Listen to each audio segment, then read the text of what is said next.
Azad Samaj party के राष्ट्रीय अध्यक्ष चंद्रशेखर आजाद पहुंचे विधानसभा 29 कुंदरकी की बीरपुर ग्राम पंचायत में, जहां आजाद समाज पार्टी के प्रत्याशी हाजी चांद बाबू मलिक ने उनके फूलमाला डालकर उनका स्वागत किया। इस दौरान हजारों की संख्या में लोग मौजूद रहे। फिर उनका काफिला कुंदरकी के लिए रवाना हो गया। चंद्रशेखर आजाद का कहना है कि हाजी चांद बाबू मलिक की जीत एक ऐतिहासिक जीत होगी। कुंदरकी विधानसभा से एमएलए बनकर हाजी चांद बाबू मलिक जब संसद में जाएंगे तब आपके हक की लड़ाई लड़ेंगे।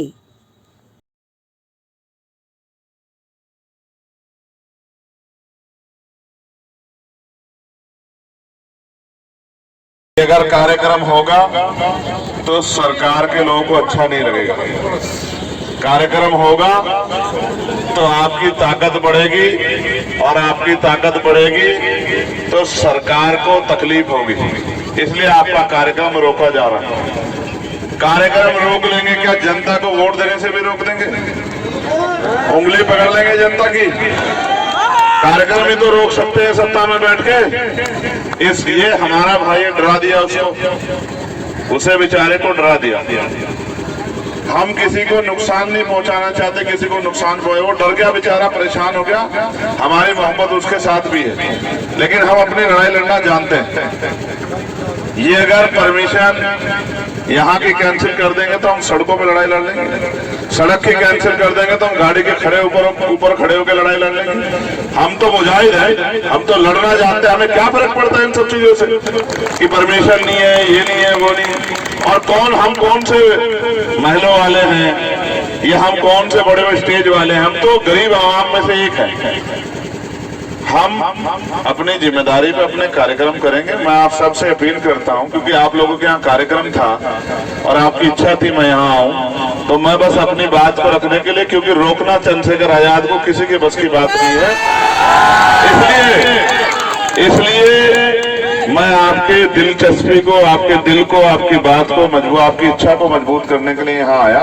लेकिन मैं आपको भरोसे से कह रहा हूँ, एडी चोटी का जोड़ लगा लो सत्ता में बैठे लोगों, इस बार चांद बाबू यहाँ से एमएलए बनकर जाएंगे। वो किसी पे रुकेंगे नहीं, मेरी बात को आप याद है। और बस मैं तो आपसे ये कह रहा हूँ आखिरी लफ्जों में, देखो कोशिश करना कि बंटवारा ना हो। आप भी जानते हो जो लोग लड़ ही नहीं पा रहे वो क्या वो करेंगे। जिन्होंने सत्ता के आगे घुटने टेक दिए वो क्या आपकी लड़ाई लड़ लेंगे? आप सोचो, ये तो चुनाव है, ये तो उनका चुनाव है। वो आपकी लड़ाई कैसे लड़ लेंगे जो अपनी नहीं लड़ पा रहे? समझ रहे हो नहीं समझ रहे हो? जो अपनी लड़ाई नहीं लड़ पा रहे हैं, अपना चुनाव नहीं लड़ पा रहे, वो आपकी लड़ाई लड़ लेंगे चुनाव के बाद। ये तो वही लड़ेगा जिसपे कुछ खोने का डर ना, और हम पे कुछ खोने को है नहीं। हम तो आपके अधिकारों के लिए लड़ रहे हैं कि आपको इज्जत की जिंदगी मिले, और जो अधिकार संविधान ने दिया है। कहते हैं देखो इज्जत जिल्लत मौत जिंदगी वो तो ऊपर वाले के हाथ में है, लेकिन जो अधिकार संविधान ने दिया है उस अधिकार के साथ ही जिएंगे। इसलिए मैं आपसे अपील करता हूं, जो आज का कार्यक्रम है उसको पूरा करो। और सबसे बड़ा कार्यक्रम आपका 20 तारीख को है।